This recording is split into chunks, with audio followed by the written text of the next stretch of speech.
Սոս Սարգսյանի անվան համազգային թատրոնի նոր շենքը կառուցելու հետ կապված բոլոր խոչընդոտները հարթվել են, հաստատվել է նոր նախագիծ եւ այժմ մնացել է ամենագլխավոր խնդիրը։ Կառավարությունը չի կարողանում հատկացնել շենքի կառուցման համար վաղուց խոստացված ֆինանսավորումը։ Մշակույթի նախարարությունից դեռ չեն շտապում պատասխանել, ինչն է ձգձգման պատճառը։ Քաղաքապետարանն էլ ասում է, թե իրենց գործը տարածք տրամադրելն էր, ինչն էլ արվել է։ Տարիներն անցնում են, գլխավոր պողոտան, որի մի մասում էլ պետք է կառուցվեր թատրոնը, այսօր հիմնովին քանդվում է բարեկարգման նպատակով եւ թատրոնի ղեկավարությունն անհանգստանում է, հանկարծ տարածքը այս ընթացքում այլ նպատակով չօգտագործեն։ Թատրոնի տնօրեն Վարդան Մկրտչյանը ազատության հետ զրույցում ասաց, թե սեփական ուժերով են փորձում փող հայթայթել գոնե շինարարության մեկնարկը տալու համար, սակայն առայժմ հաջողվել է հավաքել ընդամենը $10,000, մինչդեռ նախնական հաշվարկներով $4 միլիոն է անհրաժեշտ նախագծի իրականացման համար։ Մենք կկարողանանք ընդհանուր բյուջեի գոնե 20-25% հայթայթել, այսինքն այդ համազգային դրամահավաքը դա կարող է ապահովել, բայց մնացած 70-75%-ը մենք իհարկե ակնկալում ենք պետական աջակցությունից եւ ինչպես նաեւ խոշոր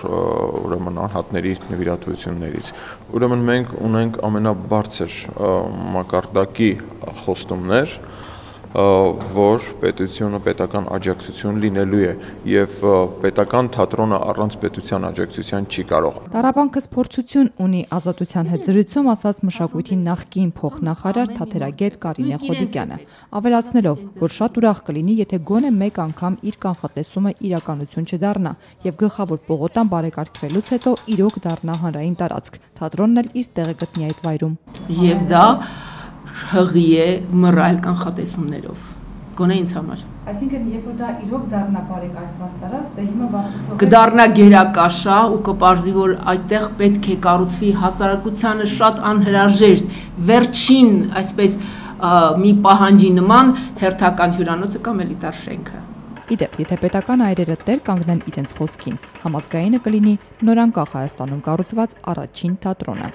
Թատրոնի շուրջ աղմուկ բարձրացավ դեռ 3 տարի առաջ։ Ճարտարապետների մի խումբ պնդում էր, թե Թամանյանի հեղինակած գլխավոր հատակագիծն այսպիսի կառույց չի նախատեսել։ Շինությունը կփակի դեպի մանկական երկաթուղի տանող 2 թունելները, որոնք Հրազդանի կիրճից մաքուր օդ են փոխանցում քաղաքի կենտրոնին։ Բնապահպաններն էլ վրդովվում էին, թե շինությունը կառուցվում է կանաչ տարածքների հաշվին։ Այս ամենի արդյունքում նախագիծը փոխվեց։ Այսօր բնապահպան ակտիվիստները դադարել են բողոքել, իսկ ժամանակին ընդդիմացող ճարտարապետների, այդ թվում ճարտարապետների միության նախագահ Մկրտիչ Մինասյանի համար թատրոնի շենքն այլևս խնդրահարույց չէ։ Համազգային թատրոնի տնօրենի կարծիքով դա արհեստացին խնդիր էր։ Թատրոնը պարզապես կռվախնձոր էր ճարտարապետների համար։ Հիմա դուք տեսնում եք մակետը